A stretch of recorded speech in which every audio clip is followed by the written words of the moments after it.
আমরা আসলে এখন খারাপ বিষয়টা নিয়ে আলোচনা করি খুব বেশি, কিন্তু আমাদের সময় ওই শিল্পীটা অনেক ভালো কাজ করেছে, এই শিল্পীটা তার চেয়ে ভালো কাজ করেছে। আমরা বাইরের দেশের শিল্পীদের নিয়ে আলাপ করি, আমাদের দেশের শিল্পী বাদ দিয়ে। আমাদের দেশের শিল্পী অনেক ভালো ভালো শিল্পী আছে। সো আমার মনে হয় যে ধীর গতিতে এগুলোও আমরা হারিয়ে যাইনি এবং আমাদের সামনে আরও সম্ভাবনা আছে। ওই যে কথাটা বললাম, অনেক সীমাবদ্ধতা থাকে, এই সীমাবদ্ধতাগুলোকে আমাদের জয় করতে হবে, জয় করে সামনে এগিয়ে যেতে হবে।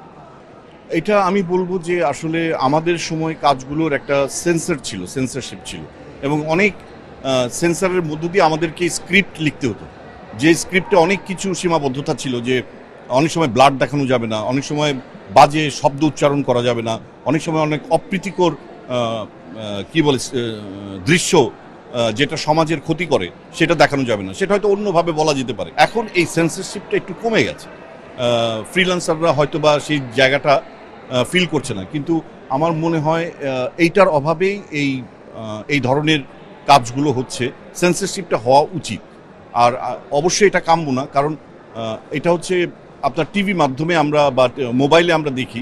এই মোবাইল কিন্তু শুধু আপনি ব্যবহার করছেন না, আপনার সন্তান ব্যবহার করছে, আপনার ওয়াইফ ব্যবহার করছে, হ্যাঁ, আপনার বোন ব্যবহার করছে, তো তারাও নিশ্চয়ই দেখছে। তো এমন কিছু আমরা না করি যেটা হচ্ছে আমাদের পরিবারের আশেপাশের মানুষের ক্ষতি হয়। এটা তো বেডরুম একটা বেডরুমও বলবো না, এখন আমার হাতের মধ্যে আমি দেখতে পাই।